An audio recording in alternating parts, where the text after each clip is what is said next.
दोस्तों आगरा से जब आप फतेहपुर सीकरी की साइड जाओगे तो आपको रास्ते में इस तरह के काफी सारे बिंदु या स्तंभ देखने को मिलेंगे और काफी कम लोगों को इस स्तंभ के बारे में जानकारी होगी कि उस समय इनको क्यों बनाया गया था। दोस्तों जब आप ट्रेवल कर रहे होते हो आपने देखा होगा रोड पर हरे रंग के काफी सारे बोर्ड लगे होते हैं और आपने देखा होगा कि उस बोर्ड पर नाम के साथ साथ किलोमीटर लेके रहते हैं, जिससे पता चलता है कि यह शहर कितनी दूरी पर रह गया है। तो आज से 450 साल पहले इन बिंदुओं को बनाने का मकसद यही था, जिसे दूरी मापने की इकाई भी कहा जाता था। उस समय के लोग इन्हें देखकर समझ जाते थे कि आगरा या फतेहपुर सीकरी अब कितनी दूरी पर रह गया है। सच में उस समय इतना कम एजुकेशन होने के बाद भी लोगों के पास कितना सारा दिमाग था, ये आज हमें सोचना चाहिए। तो दोस्तों किस किस को इसके बारे में पहले से जानकारी थी कमेंट करके हमें जरूर बताएं और फतेहपुर सीकरी की इस ट्रिप में हमारे साथ शामिल रहने के लिए हमें फॉलो करें। दोस्तों आज की वीडियो में मैं आपको जानकारी दूंगा अकबर के लंगर खाने के बारे में। दोस्तों क्या आप जानते हो फतेहपुर सीकरी में ये वो जगह है जहां पर रोजाना सुबह शाम गरीबों लंगर तकसीम किया जाता था, फिर चाहे वो किसी भी धर्म या जाति का व्यक्ति क्यों ना हो, क्योंकि अकबर का फरमान था कि उसके राज में कोई भी व्यक्ति भूखा ना सो पाए, फिर चाहे वो किसी भी धर्म या जाति का हो, उसे इससे कोई मतलब नहीं, क्योंकि अकबर ने हमेशा से ही सभी धर्मों की इज्जत की है और सभी को समान समझा, जिसके लिए उसने एक मंदिर भी बनवाया था और उसमें भगवान श्री कृष्ण की मूर्ति स्थापित कराई थी। उसकी जानकारी मैं आपको आने वाले शॉर्ट्स में दूंगा। अकबर का फरमान था कि उसके राज में सभी धर्म के लोग आपस में मिलजुल कर रहें और किसी भी प्रकार का भेदभाव एक दूसरे से ना करें, जिसके लिए उसने दीन इलाही नाम का एक धर्म भी चलाया था, जो कि कुछ साल बाद नाकाम रहा और उसके परिणाम हमें आज भी देखने को मिलते हैं। इस पूरे एरिया में गरीबों के लिए लंगर के इंतजाम किए जाते थे और सभी को यहाँ लाइन में लगाकर सिपाहियों द्वारा खाना दिया जाता था। पर अफसोस आज के समय में इतने महान राजा के बारे में आज लोग क्या क्या रचनाएं रच रहे हैं। दोस्तों किस किस को इसके बारे में पहले से पता था कमेंट करके हमें जरूर बताएं और आने वाले शॉर्ट्स के लिए हमें फॉलो करें।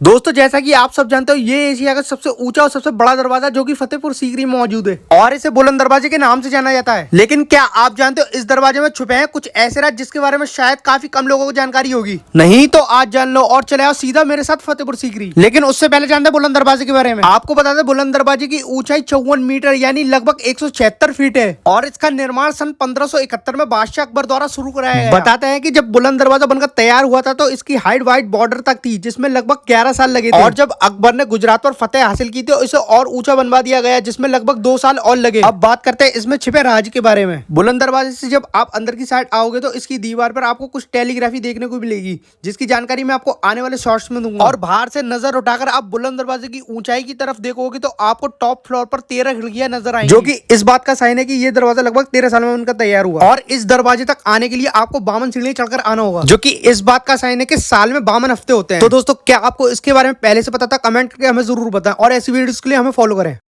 फतेहपुर सीकरी में बनाया ये शाही हमाम यानी कि आज से लगभग 450 साल पुराने बाथरूम। तो अस्सलाम वालेकुम दोस्तों, जैसा कि मैंने आपको फर्स्ट वीडियो में बताया था कि फतेहपुर सीकरी में बनी हर एक चीज की हम आपको जानकारी देंगे और हमसे जुड़े रहने के लिए हमें कीजिए फॉलो ताकि हमारे न्यू शॉर्ट्स आप तक पहुंचते रहे। तो उनमें से एक ये भी है यानी कि शाही हमाम, जिसका रास्ता बुलंद दरवाजे के ठीक सामने नीचे सीढ़ियों से उतर कर गया हुआ है। यहाँ पर अकबर और उसके खानदान वाले आकर नहाया करते थे, जिसकी वजह से इसे शाही हमाम का नाम दिया गया। और ये बाथरूम कोई छोटी मोटी जगह में नहीं बल्कि इसका क्षेत्र काफी जगह में फैला हुआ है। असल में ये उस टाइम के बाथरूम थे, लेकिन इनको इस तरह से डिजाइन किया गया था कि ये दिखने में किसी महल से कम नहीं लगते थे। और जब हमने इसकी बारीकी से जानकारी ली तो पता चला अकबर और उसके खानदान वाले यहाँ सर्दियों में स्टीम बाथ लिया करते थे। लोगों की जानकारी के अनुसार इसके नीचे एक भट्टी बनी हुई है, जिसमें नीचे लकड़ियां जलाकर और ऊपर एक बड़ा खड़ाव रखकर उसमें पानी गर्म किया जाता था, जिससे उसकी भाप उड़कर इन चिमनियों में जम जाया करती थी और अकबर और उसके खानदान वाले स्टीम बाथ का आनंद लिया करते थे। इस पूरे सिस्टम को स्टीम बाथ सिस्टम कहा जाता था। तो दोस्तों क्या आपको इस शाही हमाम के बारे में जानकारी थी? कमेंट करके हमें जरूर बताएं और आने वाले शॉर्ट्स के लिए हमें फॉलो करें।